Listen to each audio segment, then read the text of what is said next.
Periodic table है या जो आवर्त सारणी है उसको 4 ग्रुप में डिवाइड किया गया है, S, P, D and F. ठीक है, जैसे एस में S1 एंड S2 आता है, उसके बाद इधर डी और उसके बाद इधर पी ब्लॉक। तो ये 1 2 हो गया, उसके बाद 3 4 5 6 7 8 9 10 11 एंड 12। ये 3 to 12 ये कौन से ब्लॉक में आते हैं? डी में। ठीक है, उसके बाद 13 14 15 16 17 एंड 18 ये कौन से ब्लॉक वाले हैं? पी। तो जनरली हम जैसे क्लास 11 की बात करें या लास्ट कक्षा में मैं पढ़ा चुका हूँ S1 और S2 के बारे में, एस ब्लॉक एलिमेंट के बारे में। इनको क्या बोला जाता है? Basic metal. ठीक है, क्या बोला जाता है? Basic metal, hydrogen, lithium, sodium, potassium, rubidium and caesium. H2 group की बात करें तो क्या होता है? Beryllium, magnesium, calcium, strontium and barium. उसके बाद पी ब्लॉक की बात करें तो ये जो ग्रुप 13 है, boron, aluminium, gallium and beryllium. ठीक है, इसको भी पढ़ चुके हैं क्लास 11 में। 14 को भी कार्बन फैमिली के बारे में, carbon, silicon, germanium, tin and lead. ठीक, तो इतना को लास्ट कक्षा में पढ़ चुके हैं, मतलब हमको क्लास 11 के सिलेबस में था। क्लास 11 में हमको पढ़ना था पूरे एस ब्लॉक एलिमेंट के बारे में एंड पी ब्लॉक एलिमेंट के बारे में, ग्रुप 13 एंड 14। अब क्लास 12 में तुमको ये पूरे डी ब्लॉक एलिमेंट के बारे में पढ़ना है, साथ ही ग्रुप 15 to 18। ठीक है, इसके बारे में अभी तुमको पढ़ना है। जैसे ग्रुप 15 में क्या आता है? Nitrogen, phosphorus, arsenic, antimony and bismuth. Oxygen, silicon, tellurium and polonium. इसमें chlorine, chlorine, bromine, iodine and astatine. Helium, neon, argon, krypton, xenon and radon. ठीक है, तो इनके बारे में पढ़ना है group 15 to 18 and D block element.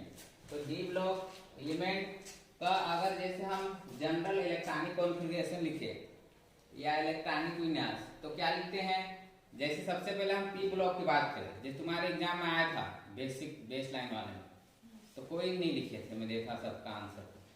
क्या क्वेश्चन था? पी ब्लॉक एलिमेंट का इलेक्ट्रॉनिक विन्यास लिखिए, आया था कि नहीं? हाँ, तो कौन लिखा था? कोई नहीं लिखे थे। तो क्या होता है? NH2NP126। ठीक है, पी ब्लॉक का इलेक्ट्रॉनिक विन्यास क्या होता है? NH2NP126, मतलब 1 से 6 के बीच इलेक्ट्रॉन आएंगे। जैसे तुम किसी का भी लिख के देखो, जैसे हम नाइट्रोजन का लिखें, नाइट्रोजन का एटॉमिक नंबर कितना होता है? 7। 1s2 2s2 2p क्या होगा? 3।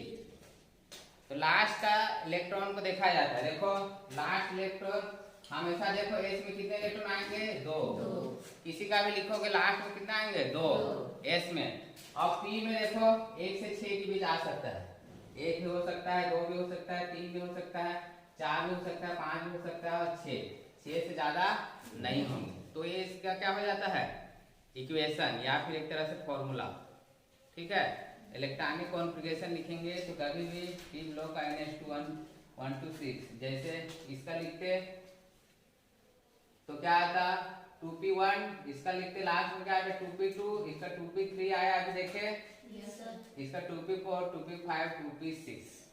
ठीक, 6 से ज्यादा इलेक्ट्रॉनिक कॉन्फ़िगरेशन नहीं आए। तो तुम किसी भी पी ब्लॉक एलिमेंट का इलेक्ट्रॉनिक कॉन्फ़िगरेशन लिखने जान रहे थे कि नहीं? अगर सीधे सीधे नाइट्रोजन का पूछता तो तुम लिख लेते, लिखते कि नहीं? लेकिन तुमको सीधे पी ब्लॉक पूछा तो तुम लिख ही नहीं पाए। हाँ, अगर तुम इतना दिमाग लगाते तो पी ब्लॉक के अकॉर्डिंग हम